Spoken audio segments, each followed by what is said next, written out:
Coming up on this week's Milestone show, we talk about our recent trip to the RWA National Conference, all the Broadway we saw, and we'll announce something new. This is the Big Gay Fiction Podcast, the show for avid readers and passionate fans of gay romance fiction. Each week, we bring you exclusive author interviews, book recommendations, and explore the latest in gay pop culture.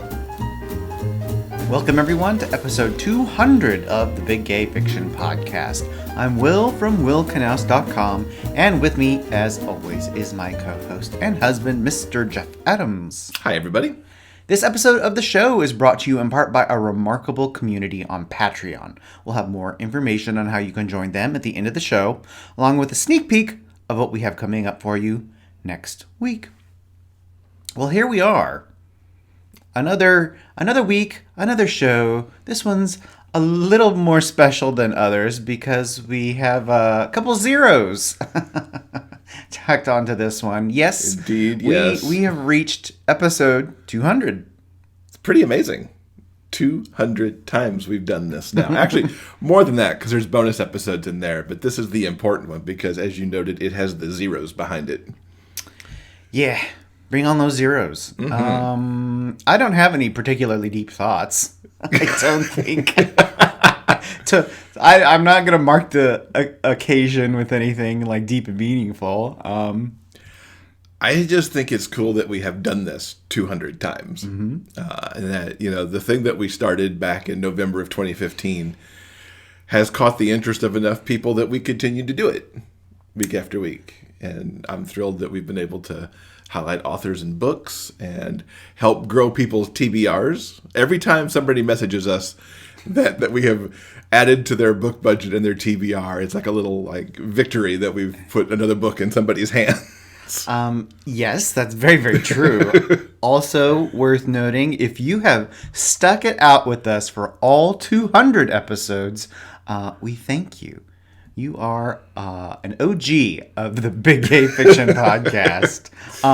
So for longtime listeners and people who have just discovered us, we're very thankful you are here. Want to give a special shout out to Delorianne Morris.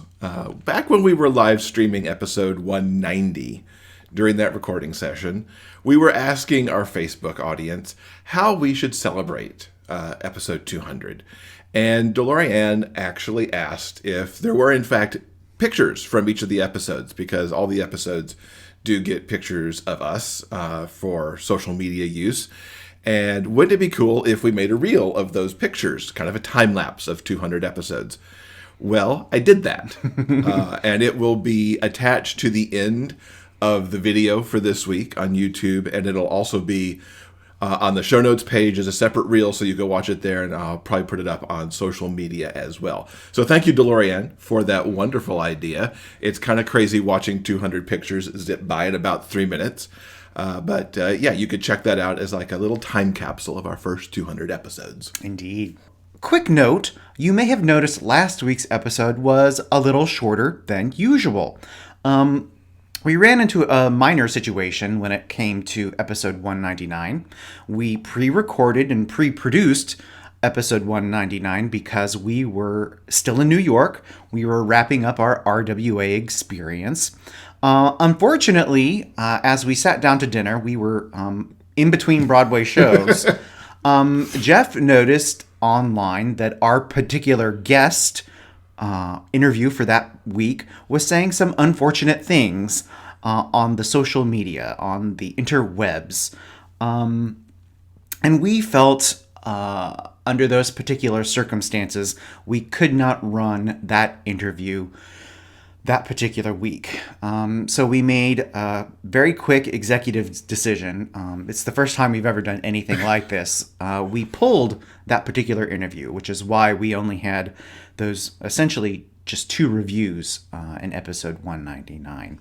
Now, it's worth noting that the comments that this particular person made had nothing to do with the interview itself. This individual has since apologized for the comments that they made online. So we will most likely be running this interview at a later date. So we just wanted to quickly explain why episode 199 was a little light on content. It was teeny tiny. It was a teeny tiny episode. So here we are, episode 200. We've got a special announcement to go along with this momentous episode. I feel like we should have drum rolls or something. Maybe I'll put them in post. That's a little bit of extra work that you don't need to do. Okay, good point. So here's a quick story. Earlier this year, we thought it would be a fantastic idea if we were able to take a month off during the summer. We were going to be, proactive and pre-plan and pre-record a bunch of episodes so that we originally targeted July. We were going to take July off and just chill and relax and, not have to worry about the show while we're in New York. Unfortunately, that didn't happen. We ended up, I don't even know what we were thinking. I know. The idea of getting ahead was a little ridiculous, and it totally did not happen at all. We ended up doing a whole lot more. In fact, we decided to add a brand new show to our workload. Do you want to make the big announcement? I can do that. So on Saturday, August 3rd, we debuted the first 5 episodes of the Big Gay Author podcast, which, of course, you can find at biggayauthorpodcast.com. I've made the announcement. Why don't you tell everybody what this new thing is about? So, as longtime listeners know, here on Big Gay Fiction, we talk about sort of the media that we are consuming. We talk about the books that we love, and we talk to super awesome authors. And we do that every single week. We've been doing that for 200 episodes. Indeed. The Big Gay Author is going to primarily focus on our writing and our attempts to become full-time authors. Each week, every Saturday, we're essentially going to recap what we've done in order to move our author careers forward. Now, in our premiere episode, we spent several minutes talking about what we learned at RWA in New York City. Mm-hmm. If you're interested, if there are any authors listening right now, we would appreciate if you gave Big Gay Author a try. Hopefully, you'll like what we have to offer. Anything else? Well, we can say within those first couple episodes, for the authors who are listening, we do have an interview with Judith Utz, who is a PR professional, and she's got some great information about how to either work with a PR professional if you're thinking about that, or some tips if you want to do some PR on your own. We also actually repurposed an interview out of Big Gay Fiction podcast back from episodes 45 and 46 with Joanna Penn, who is a podcaster, thriller author, and all-around indie publishing guru. And she talks about successful author mindset and being an author entrepreneur. So the authors out there might want to check all that out at biggayauthorpodcast.com. In The Hockey Player's Heart, the feel-good gay romance by Jeff Adams and Will Knaus, hockey star Caleb Carter returns to his hometown to recover from an injury. He never expects to run into his one-time crush at a grade school fundraiser. Seeing Aaron Price hits him hard, like being checked into the boards. The attraction is still there, even after all these years, and Caleb decides to make a play for the schoolteacher. You miss 100% of the shots you never take, right? Aaron has been burned by love before and can't imagine what a celebrity like Caleb could possibly see in a guy like him. Their differences are just too great. But as Aaron spends more time with Caleb, he begins to wonder if he might have what it takes to win the hockey player's heart. Get The Hockey Player's Heart in ebook, paperback, or as an audiobook performed by me, Vince Sterling, wherever you buy books. So we were in New York City for about 10 days, and over that time, we spent every evening except one in a Broadway theater, because we're crazy that way. Between us, we saw 10 shows, and we saw 9 apiece, because we did split off on Sunday afternoon to see separate things. So shall we kick it off? This is going to be in the order in which we saw them. So take us away, Will. A quick caveat. I was thinking about this earlier. we were in New York for 10 days, and we ended up spending an astronomical amount of money on going to Broadway shows. Despite the fact that almost everything we saw, we got half price at the TKTS booth, it's still an awful lot of money. And it was justified because Broadway is our hobby. I mean, some people like to go see sporting events, or they like go to Michael's and spend lots and lots of money on scrapbooking or fabric, or, going to New York once a year is our hobby. Mm-hmm. And theater is what we love. So even though we did spend a whole bunch of money, I don't feel bad about it at all. Yeah. So let's get down. Well, I think to that point, yes. If we lived there, we were to spread these out over Very true. months. Very true. And so we just happened to cram about 6 or 8 or 9 months of Broadway into 10 days. 10 days exactly. This year's Broadway offerings were a mishmash this year. Usually the Broadway season ends up having like one big hit, or the shows kind of, for whatever reason, kind of have a specific theme.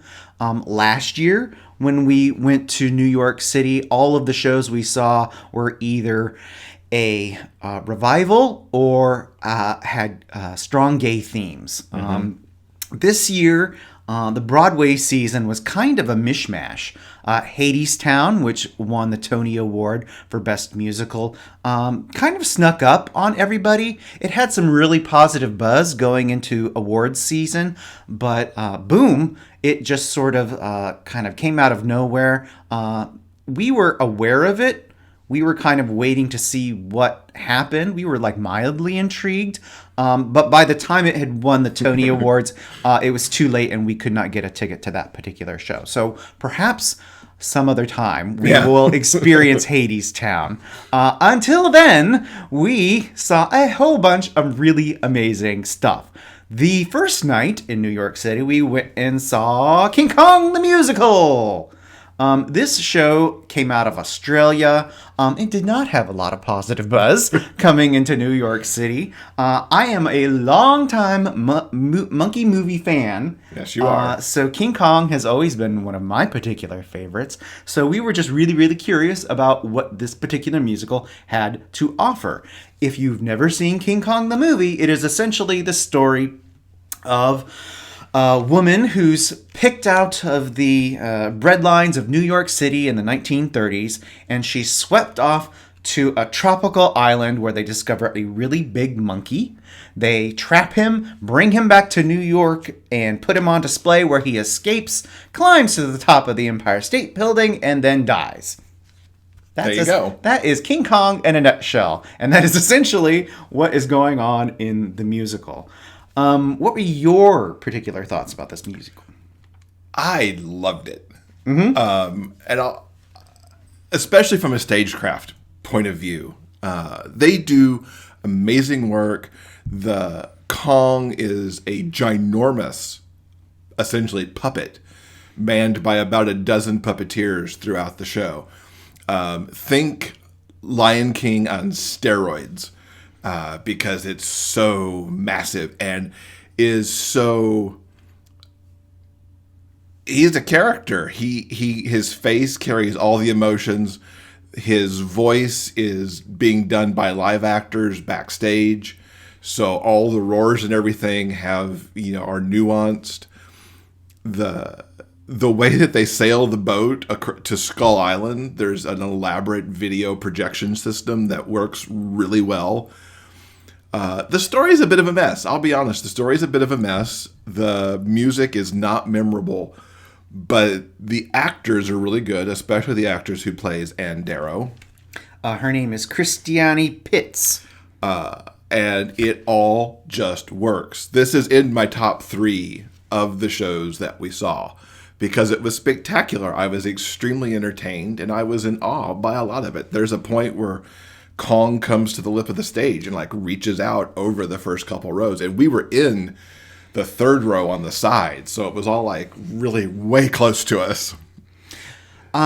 I think this show doesn't get nearly enough credit. I think it gets a lot more things right than it gets wrong. I would say that. As Jeff said, it's not perfect, but I think the team behind the Kong puppet should be commended. There's an awful lot of emotion coming from that 24-foot, like, he's a hunk of, like, foam and probably, like, steel framing. It's really remarkable what they're able to achieve. And a shout out to Christiane Pitts. She really carries the show on her shoulders. She's quite remarkable as Anne. They made some minor changes to the story. It's much more focused on Anne as a character and as a woman in the 1930s and kind of coming into her own into herself and kind of like about female empowerment, that kind of thing. But it's really, really good. We both really enjoyed King Kong. Next show we want to talk about is The Cher Show. This is essentially a biopic musical about, guess who? Cher. And it follows Cher from a little girl who doesn't think she's anything special to the present day, where she becomes the icon that she is. I think the Cher Show, in the past, Broadway has been, some biopic shows have worked, some haven't. I definitely think the Cher Show is one that works. I really love this an awful lot. Something worth noting is that they did something unique. 3 different actresses portray Cher at different points in her life. Michaela Diamond, Teal Wicks, and Tony Award winner Stephanie J. Block. Each of them are really remarkable. Each of them brings something very special to the role. But I think it's worth noting Stephanie J. is remarkable. She most definitely deserved that Tony Award. This show is fun and inspiring and filled with amazing music.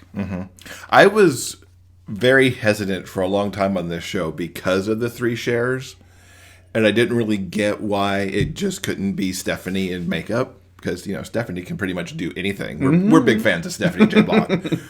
But the way that they did it, where the 2 who are not the main focus in that time frame are talking to the Cher who is, and it worked.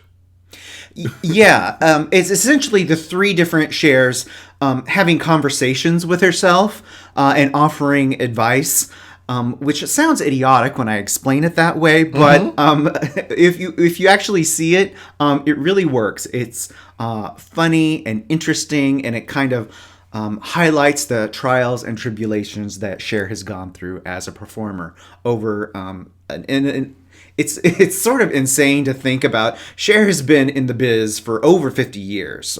It's a really terrific show. About ready to close. So if you are listening to this at the beginning of August, get thee to the theater immediately. You don't want to miss this one. In fact, most of the shows we're talking about right now are either closing on August 11th or 18th.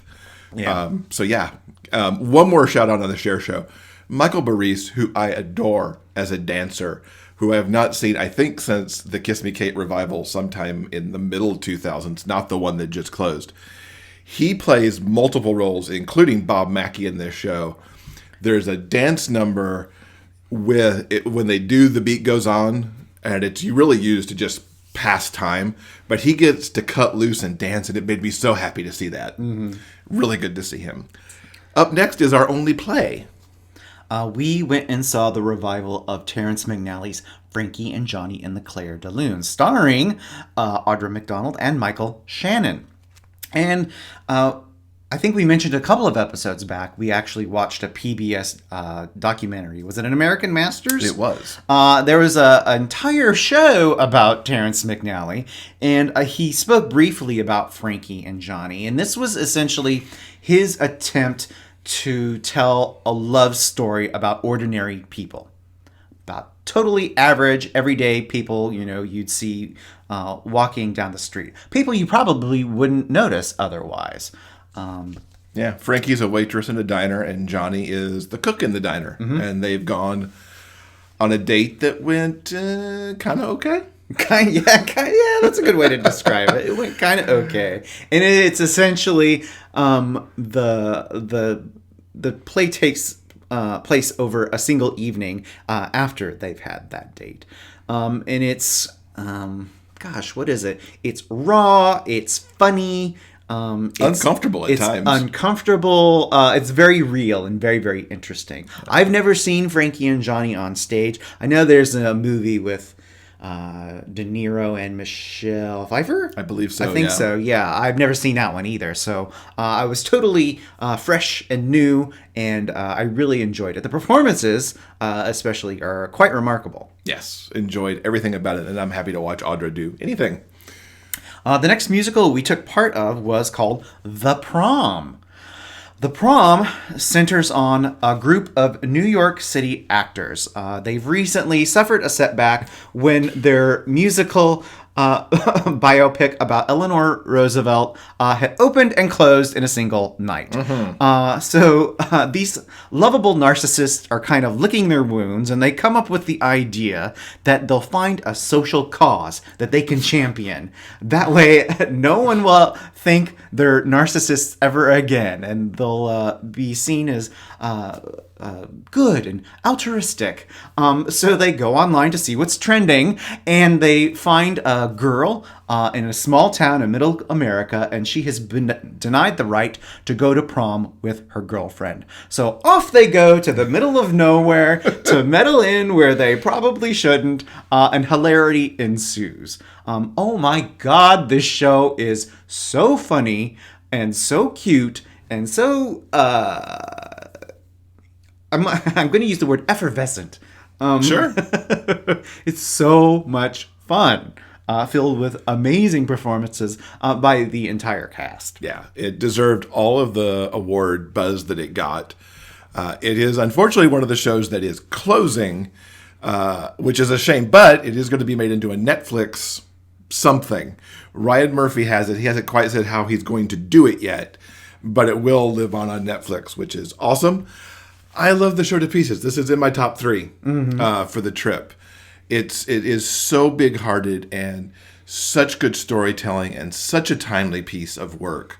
I will say it had the darkest of dark black moments closing out Act 1. I was like, oh my God, what's going to happen next? Even though you kind of knew it was going to turn out okay, because the big thing that they've always shown of this show is, in fact, its closing number at the Tonys and stuff. But yeah, I adored it so hard.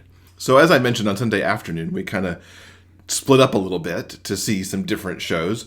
I went and saw Be More Chill. This was what I really wanted to see because I've enjoyed the Off-Broadway soundtrack that came out in 2015, and I adore this young adult novel as well. This is the story of a young man who, like so many of us in high school, just wants to be cool. He wants to hang with the cool kids. And one day he finds out about this nanotechnology that's available to implant into his brain and tell him how to be cool. Or, if you will, how to be more chill. As you can imagine, this goes horrifically wrong eventually. And the Squip actually is on a quest to take over the entire world from this Japanese multinational corporation that has invented this technology. So not only does our young hero have to overcome the effects of the Squip with the help of his gay BFF, Michael, who is adorable in this show. This was so good, and you would have so hated it. It's got a loud rock and roll score. It adheres to the book so well, and really have to give some shout outs. Will Rowland, who originated Jared in Dear Evan Hansen, is in this show playing the lead guy, Jeremy here. He's so good playing Jeremy as the very uncool kid and then evolving as he's taken control of by the Squip. George Salazar has received so much praise for his portrayal of Michael, that best friend. and has some really heartbreaking songs as he's being left behind by his friend who has become cool. I loved it. I loved it to pieces. I've got to get the new soundtrack because they've changed it in some really good ways. And yeah, if you're into young adult literature being made into musicals, this goes away on August. I believe it's the 18th for this show, but it might be the 11th. So time's running out. So while Jeff was at Be More Chill, I went over to the Winter Garden and partook of Beetlejuice the Musical. Yes, we have another movie-to-stage adaptation. And this was not high on my list to see, but I figured, hey, I'll give it a shot. I'm really, really glad I did. I think they did an amazing job of adapting... is that the right Adapting. word? Adapting, thank you. Adapting this for the stage. So, for the two people on planet Earth who have not seen the movie Beetlejuice, it's essentially about a couple who buy their dream house but unfortunately die. And that poor couple wants to essentially, now that they're ghosts, scare the new tenants out of their beloved home. Enter Beetlejuice, a sort of wackadoodle ghost demon. He's going to help them, and hilarity and weirdness ensues. It's a Tim Burton movie, so it gets pretty weird and wacky. And that weird and wackiness was, as Jeff said, adapted to the stage, I thought really, really well. They made some minor changes to the story, but in this case, I think it really served the plot and made it a lot better. Real quickly, I want to talk about the cast because I thought they were quite exceptional. As the newly dead couple, we've got Carrie Butler and Rob McClure. They play the Gina Davis and Alec Baldwin. They play those two roles, and they're delightful. We've been a fan of Carrie Butler's for a really long time, and she's excellent. Rob McClure has had some really terrific roles past couple of seasons on Broadway, and I've never seen him. He's really terrific in Beetlejuice. A special shout out to Alex Brightman. He plays the title role. He was Tony nominated for School of Rock. So kind of big, outrageous characters have become his forte. And he does not disappoint in Beetlejuice. He kind of makes the character his own. He's not like copying what Michael Keaton did in the movie. He's kind of... I don't even know how to describe it. He takes it up a couple of notches. Here's what I thought at the beginning of the show. I was like, oh Christ, because the second he steps on stage, he is cranked all the way up to 11, and it's just like, oh no, a whole show like this. But he's really talented and really, really funny, and he makes it work. He keeps it at 11 the entire show, so I think that's. It's worth noting. This is a marathon for this poor guy because he spends almost the entire show on stage. He does an exceptional job. I thought it was really, really funny that this particular version of Beetlejuice is particularly foul-mouthed, which I found great joy in because of the number of children that were in that particular matinee audience. I got a little sick pleasure out of that. Also worth noting is Sophie Ann Caruso. She plays the Winona Ryder role. And what they've managed to do in this show is they've kind of reworked the part to where she is essentially the second lead. Her character has the most important and biggest story arc. In this particular show, her mother dies at the beginning, and she's kind of obsessed with seeing her mother one last time and being able to say goodbye, which leads to a really interesting moment in Act 2 where she goes into the underworld in order to find her mother once again. It's all really, really good. As I mentioned, I think the changes they made were good. They made logical sense for the story. Also, kudos to the production team. The design is beautiful. I think they adapted the Tim Burton aesthetic really well for the stage. So along with all of the kind of rapid fire comedy that's going on in the script, there's all sorts of lighting and special effects. It's truly a wonderful, funny, exciting evening at the theater. So I highly recommend it. I had a great time. Yeah, and it's not closing, at least at the moment. So you've got some time if you want to see Beetlejuice. So our next show we want to talk about is yet another movie-to-stage adaptation. It's Pretty Woman, the musical. This one, unlike Beetlejuice, which took some liberties with the story, Pretty Woman the musical stays true to its movie origins. It's exactly the same thing, but on stage. Do you want to take the lead in describing? Well, okay. Here's the plot. Julia Roberts is a gorgeous prostitute in LA. She hangs out with a billionaire Richard Gere. They fall in love and live happily ever after in the end. Cinderella story personified. And it is a pretty straightforward adaptation of the film, as you said. But some really good performances here. And the score from Bryan Adams is pretty darn good. Mm-hmm. And you could occasionally hear what sounds like very typical Bryan Adams in there, but there's some stuff too that is not signature Bryan Adams at the same time. I think anyone from our generation, specifically Gen X, you're going to be pretty familiar with the sort of Bryan Adams movie song sound, those sort of grand declarations of love with guitar riffs in the middle. So those show up in this show, and they're kind of delightful. They really are. Gotta shout out Brennan Hunt, who is playing the Richard Gere character here. Now, Brennan got a lot of rough press back January, I guess. He was Roger in the Rent Live musical on Fox that, of course, he broke his foot in that dress rehearsal.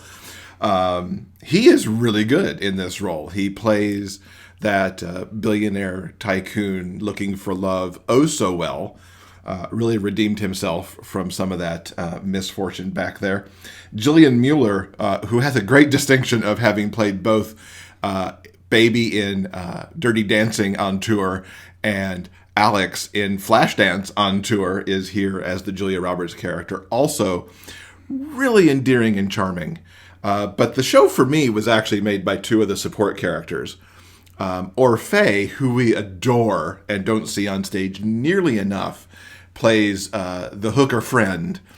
And her big voice and brassy personality are so awesome. And Eric Anderson, his largest role in this is probably the hotel manager. Yes. Who is the Hector Elizondo part. Exactly. But he also plays somebody who is on the street and hanging out with the hookers and has a couple other roles. He is amazing because he's also kind of the narrator through part of this as well. So I had the best time at this show. Mm-hmm. Really enjoyed it. A lot of rom-com fun. Also closing very soon. And if there, another movie coming right up. If there was a particular theme to all the shows that we saw this year, it would be the movie to stage adaptation. Next up, we have Tootsie the musical. It's hard to believe, but I am 47 years old, and until very recently, I had never seen the movie Tootsie. It showed up on TCM not that long ago. I recorded it and watched it. The movie is remarkably funny, and I think it holds up very, very well, despite it being, it's at least 35 years old. I think so, yeah. It essentially stays very true to the movie. It's about kind of a New York City actor, Michael Dorsey. He's up his own ass an awful lot. He's terrible to work with. No one in town wants to cast him, so he comes up with the brilliant idea to don drag and go to an audition, and he gets the role. So now Michael has to live as Dorothy Michaels. It's really funny. I don't even know where to begin. Yeah.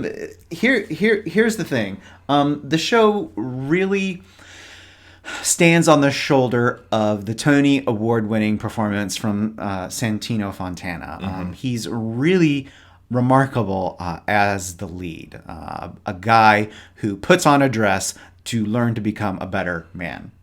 It's really funny. I think the show takes a few liberties. In the movie, Michael gets cast in a soap opera and achieves national stardom. Here in the musical, Michael gets cast in a musical sequel to Romeo and Juliet. It's really funny, but I think as someone who saw the movie recently and it was like so fresh in my mind, I think the idea of doing a musical is good, but I don't think it has the same impact on the story that being on a nationally seen soap opera does.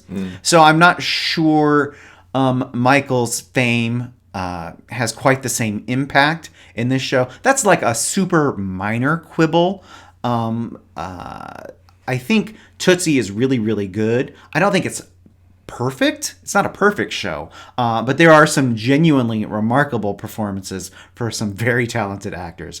And I think we both enjoyed this show an awful lot. I enjoyed it. I particularly enjoyed Santino. I will say that in the second act, the comedy got a little broad for my taste. And I also thought that his grand gesture towards the end, his redemption in the eyes of the woman that he was falling for, I don't think was earned quite enough. So I had a little storytelling issue towards the end of the show. But 2 hours and a half with Santino doing his thing was more than worth the price of admission for me. Oh, yeah, most definitely. Next up, we saw the truly wonderful and unique revival of Rodgers and Hammerstein's Oklahoma. Now, if you've been listening, we actually recently saw a local production of Oklahoma, and the reason we were interested in that is because Music Circus here in Sacramento is a theater in the round, and we wanted to see how they would adapt essentially all those dancing cowboys. How are they going to fit on a circle stage? They did a wonderful job. Also, what's worth noting is in that local production, they did colorblind casting, which was really, really wonderful. We enjoyed that production. We enjoyed this new Broadway revival even more. It is playing at Circle in the Square Theater, so it's like partially in the round. If you've ever been to Circle in the Square, New York City, you know what I'm talking about. And essentially, in this particular production, what they've done is they've taken an extremely naturalistic approach, a little bit of history on Oklahoma. It's most known for, well, being an American classic, but it was essentially the very first naturalistic musical. I think that's usually the term used to describe it, because the songs were an integral part of the plot. The characters were singing about what they were experiencing, which is a pretty new and revolutionary idea in the very early 40s when Oklahoma first hit Broadway. So what the producers and team behind Oklahoma have done now, it's essentially played in modern dress, with cowboy stylings, and they've reworked some of the orchestrations for a smaller band and given it a much more kind of country bluegrass sound.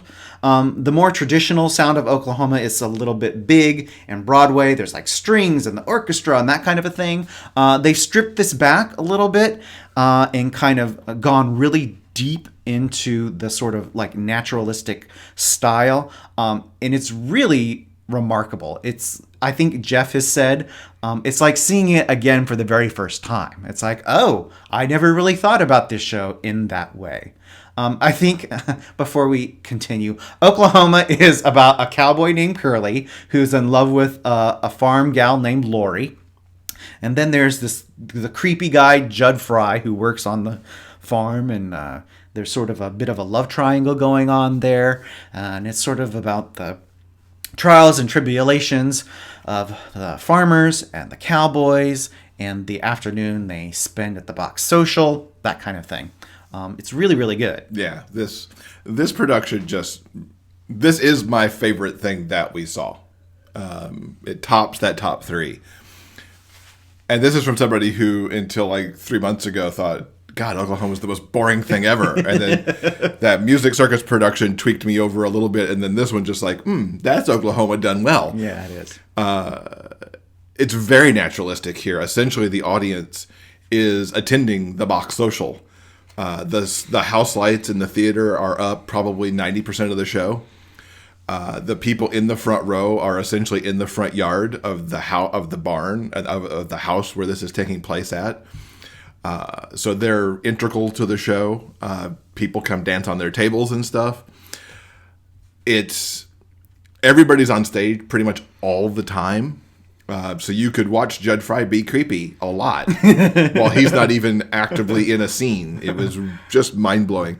There have been other shows that I've seen that are revivals that really tweak the original and turn it into something different and amazing. And I'm thinking like the Deaf West production of Spring Awakening on Broadway from about 5 years ago now, 4 or 5 years ago. The newer version of Les Miserables that came out about 5 years ago also. The Fisco theater production of Into the Woods that turned that show much darker than it typically was. Just extraordinariness across the board on this. And you get to go to the box social and have chili and cornbread during intermission. It's kind of fun. So it's also worth noting, not only is the show itself exceptional, we were really, really happy that we got to experience the Tony Award-winning performance of Ali Stroker as Ado Annie. Mm-hmm. So kudos all around. It's really remarkable. And if you are in New York, please consider checking it out. Yes, their limited engagement runs through into January, so you've got some time on that. Last but not least, on our final evening in New York City, we went and saw the newly opened movie-to-stage adaptation of Moulin Rouge. So if you are one of the 2 people in the world who have not seen the movie Moulin Rouge, it is essentially the story of Ewan McGregor, who is a penniless sort of artist, songwriter, living in Paris. He goes to the Moulin Rouge. He sees Satine, the beautiful courtesan, which is a fancy word for prostitute. And they immediately fall in love. There's an evil duke, blah, blah, blah, drama. She dies at the end. That's essentially what Moulin Rouge is all about. It is wild and crazy and over the top in the most weird and wonderful Baz Luhrmann-y kind of a way. We have been big fans of the movie for a very, very long time, so we were eagerly looking forward to this brand new Broadway adaptation. And to say that we were sadly disappointed is an understatement. This show is horrible. Now, it's so horrible, in fact, that Jeff was furious as we fled the theater during intermission. So before you go getting all ranty pants, let me try to hone in on what exactly was the problem with Moulin Rouge. First of all, the one good thing that Moulin Rouge has going for it is the stage and set design. It is beautiful. It is ornate. The only problem is that after the first 3 minutes, it shoots its load and there's absolutely nowhere else to go. The biggest problems are the script, or in this case, since it's a musical, the book, and the music, which is unfortunate because those are the 2 building blocks of a Broadway musical. Let's talk about the script first. More often than not, the characters just stand there and they tell you what they're doing or what they're feeling or what they're experiencing instead of just doing it and letting the audience feel something. So the script is pretty terrible. Second of all is the music. Now, in the movie, they took essentially modern pop songs and utilized them in a fresh and weirdly wonderful Baz Luhrmann-y kind of a way. If you remember from the film, they essentially did mashups before mashups. Remember when mashups were a thing? Mm-hmm. They essentially did that.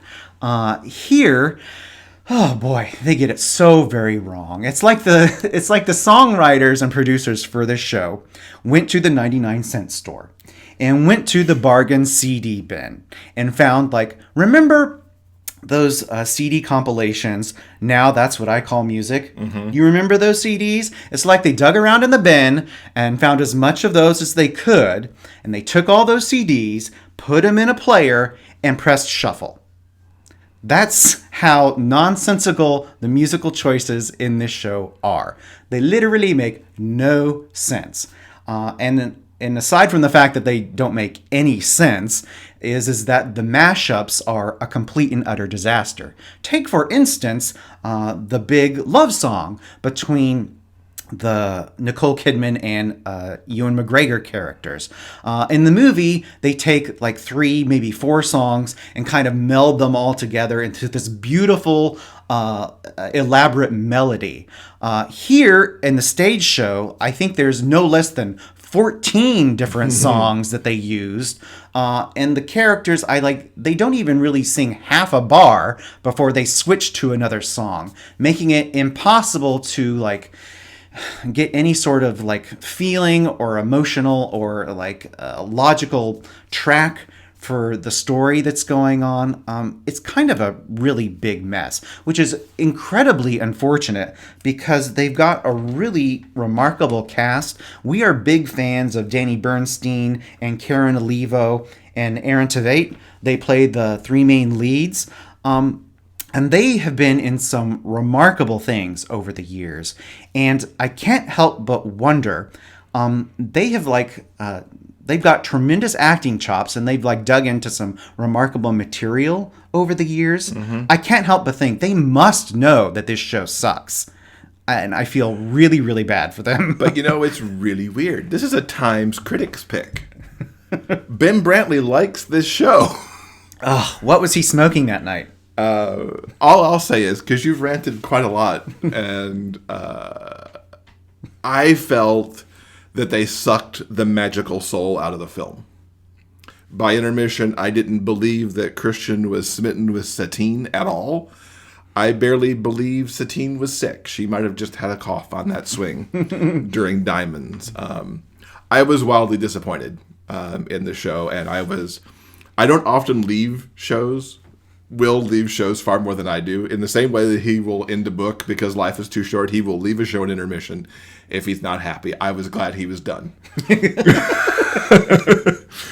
I was ready to go. So, final thought on Moulin Rouge is we hated it. That doesn't mean that you can't love it. To each his own. If this is your thing, we are happy for you. We are just simply sharing our opinions on why we were so disappointed. That, ladies and gentlemen, that was our Broadway tour 2019. That's everything that we saw and enjoyed and had problems with. And hopefully, if you find yourself in New York City, you will partake of some of those shows as well. Want to hang out with us between shows? Check us out on Facebook. You never know what we might post. News about book sales, bonus video content, and maybe even a live broadcast or two. Like us today at facebook.com/Big Gay Fiction Podcast and see what we get up to next. So, of course, the other big part of being in New York City for so many days was to go to our first RWA National Conference. Really our first RWA meeting of any kind. We belong to our local Sacramento chapter, and sadly, we've actually never shown up to a meeting because they're really actually usually against our meetings of the Queer Sacramento Authors Collective, and we tend to show up there more. It was an interesting year, I think, to be at RWA because there's been so much discussed around inclusivity and the all the stuff that went down with the RITA Awards and the lack of representation of authors of color and other marginalized Thank voices. you. Marginalized Yeah, voices is yeah, what yeah. I was trying to come up with there. Yeah. So it was really an interesting year to be there. We went to several educational panels, and we talk actually much more about that than we will hear over on the Big Gay Author Podcast, episode 1. You made the interesting analogy that while it is so massive and feels so overwhelming, because it was spread out over 6 or 7 floors in the Marriott in Times Square, you often felt disconnected from the whole thing. There are authors we know who were there that we never saw over the 4 days of the conference, which was a little crazy. We did have the opportunity to meet several of our podcast colleagues who run romance podcasts. There was a great session with the folks who run Women with Books, Fated Mates, Wicked Wallflowers Club, and the Mermaid Podcast. And it was great to hear from them what they're doing on their shows, and they were encouraging other people to start podcasts, which is great because the more of us doing podcasts about romance, the better. Mm-hmm. But the inclusivity vibe kind of ran through the entire event. The RWA board had a 2-hour session where they were listening to people just coming up to microphones and talking about their issues with the organization, what they feel like has gone wrong, what can be done to get these marginalized voices more to the table. And those were certainly discussions that needed to happen. Oh, yeah, definitely. We did do our RITA Awards moment on Friday night. The only night we didn't go to the theater because we were already engaged in another event. Here's the thing. It was a nice coincidence that RWA was happening in New York City, and we were, going to end up going to New York for our annual theater trip anyway, so we decided to combine the two. And since this was going to be our very first Romance Writers of America National Conference, we were basically just going to kind of take it easy and experience it for the first time and just see how it goes. So we were kind of going to keep things pretty casual. But the opportunity arose. Someone recommended that we take part in the RITA Awards ceremony. Now, for those of you who don't know, the RITAs are essentially the Academy Awards of the romance novel industry. We weren't intending to go to the RITA Awards, but when we were invited, it was like, okay, sure, why not? So we went to the mall and bought ourselves some fancy duds.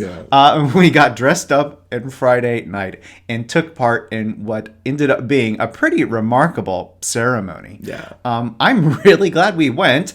Not only because it was like fun to take part, but I think some really remarkable things actually ended up happening that evening. They certainly did. And speaking of our fancy dress, we'll put a picture in case somebody missed it on social media. We'll drop a picture of us in our fancy attire on the show notes page so you can see it. Because we did talk about the heartache and difficulty of buying those clothes back in episode 188. But you're right. A lot of really amazing things happened during the RITA Awards. Many authors of color got up there and spoke. Many representing marginalized voices spoke. The first author of color, Kennedy Ryan, won that night for her novel, which was really special to see. Mm-hmm. There were a couple of really amazing speeches that happened during the awards, too. Trailblazing romance novelist Radclyffe, who today is also the president of Bold Strokes Books, gave a wonderful speech that was kind of the history of LGBTQ romance. And New York chapter president LaQuette, who has been on this show, of course, with one of her gay romances earlier this year, also gave a tremendous speech. And we are very pleased that we can bring both of these to you now on the show. So we're going to start off with Radclyffe, and then LaQuette will speak. Thank you, good evening, and congratulations to all the RITA finalists, past, present, and future. Romance fiction has been one of the fundamental formative elements of my life. As long as I can remember, from the time I could read, I gravitated toward romance novels. I learned about the relationships humans crave, about love, desire, honor, and dignity, through reading stories about people who loved with a singular grand passion. I learned that love, above all human emotions, could help us heal our deepest wounds. Many of those authors whose stories touched my life are in this room tonight and have been honored on this very stage. But the authors who spoke to me most deeply, those whose voices spoke to the reality of my life, have not been heard here.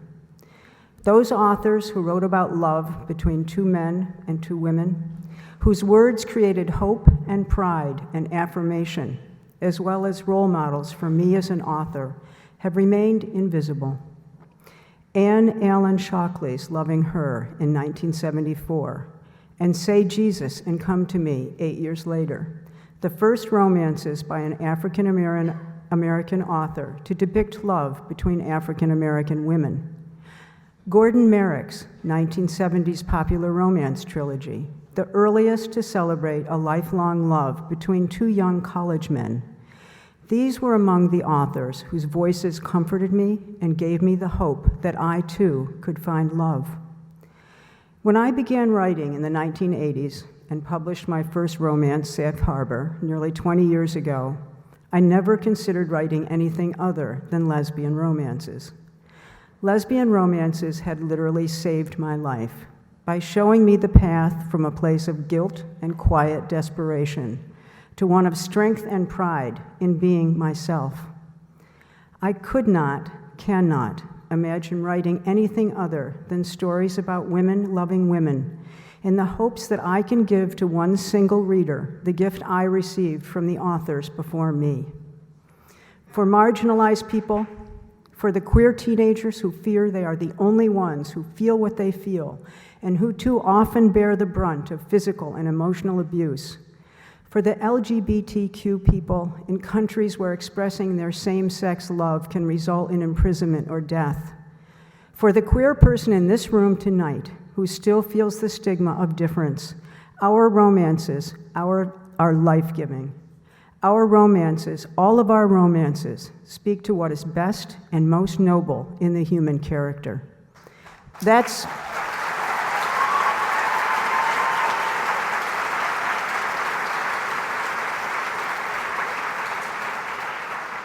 what we as romance authors, each of us, bring to the world, hope above all else. This organization was begun so the voices of romance authors could be heard. Our voices are many and varied, and every voice contributes to the power of our message. It's my honor and privilege to be part of the romance writing community and to be among the writers in this room who voice the stories of love, community, and dreams come true. Thank you. As the president of the New York City chapter of RWA, I am happy to be here tonight. It thrills us to be your host city. The romance genre has been a significant part of my life since I read my first romance novel at 16, A Harlequin Presents by Carol Mortimer, titled The Devil's Price. Like many of us, I was hooked. I raided my local library's romance section and devoured the books on almost a daily basis. But after that 2-year mark, though my love of the genre thrived, my dedication to reading it withered, and I withdrew from it. The stories were still well written and intriguing, but as I grew into adulthood and realized what it meant to be a Black woman in this world to me, the books lost their luster. I wanted to see myself in them, but never once did I discover a story featuring a curvy Black girl from Brooklyn finding her happiness too. And trust me, I looked for them. So after a while, I stopped reading romance altogether. Some might struggle to understand why not seeing myself on the page would make my interest in romance wane. It wasn't just because I needed to see a Black woman on the pages. It was the underlying message that as a curvy Black woman from Brooklyn, I didn't deserve love, the same chance at a happily ever after as my white, thin counterparts. And then I discovered Black Expressions Book Club. a subscription service that sold African American literature in all genres. And like Terry McMillan's Stella, your girl got her romance reading groove back. Writing too. There I discovered the trailblazers of our genre. Rochelle Allers, Donna Hill, Frances Ray, Serenity King, and Gwen Forster. I discovered E.L. Lynn Harris's stories of LGBTQ people of color living, loving, and fighting for their happily ever after. I discovered the beauty of eroticism in romance through the scorching hot, feminist, sexually liberating work of Zane and Mary B. Morrison, AKA Honey Bee. I studied at the feet of brilliant authors who wrote unapologetically sexy Black characters living their best and sometimes craziest lives. These books did more than entertain me. They taught me that Black people and other people of color, LGBTQ people, and everyone who stands at the various intersections of marginalization deserved love and happiness. That curvy Black chick from Brooklyn deserved a happily ever after. And they showed me that I could write it, so I did.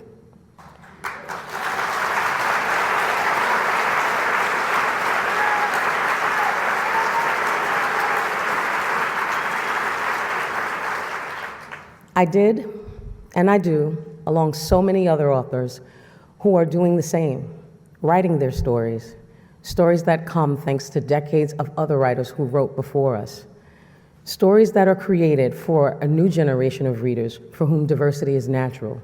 It's no big deal. It is the world they live in. They know we all deserve love and happiness, and they expect to see that reflected in their books. So why don't we work together to do what this genre does best, share love? To publishers and acquiring editors, seek out own voices, diverse, marginalized authors, and their work, not just because it's the right thing to do, but because it's good business. You're leaving money on the table.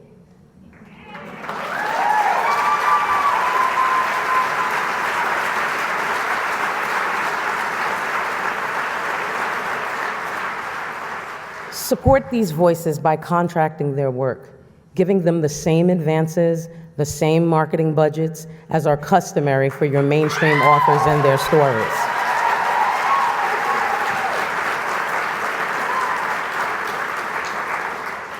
If you give us the same backing, our books will sell too. Mainstream authors, support us by recommending our work, sharing your author platforms with us the way you do any other of your other author friends. Celebrate these authors and their works, not because they are marginalized voices, but because they are writing damn good books that should be celebrated regardless of their background.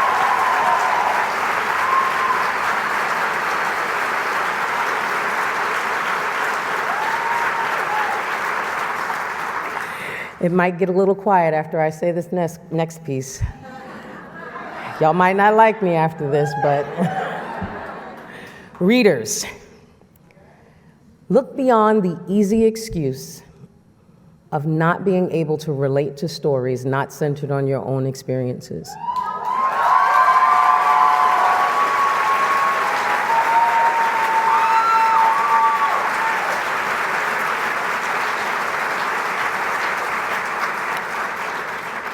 Ask yourselves, why is it easier for you to relate to lions, tigers, and bears, oh my, falling in love, than it is for you to find a story about a successful Black woman finding her happily ever after?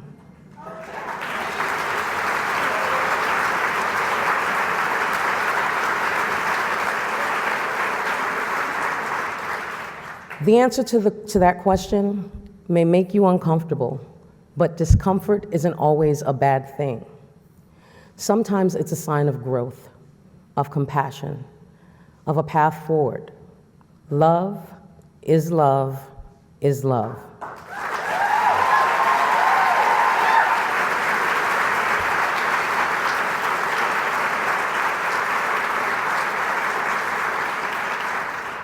It does not come with a specified racial, ethnic, sexual, religious, able-bodied, neurotypical identity, or political affiliation.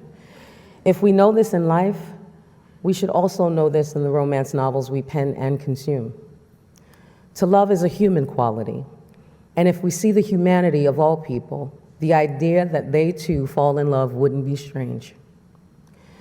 To my fellow Black authors, my LGBTQ authors, to my neurodivergent authors, to my disabled authors, and to all of us who fall under the banner of marginalized voices, don't let rejection stop you.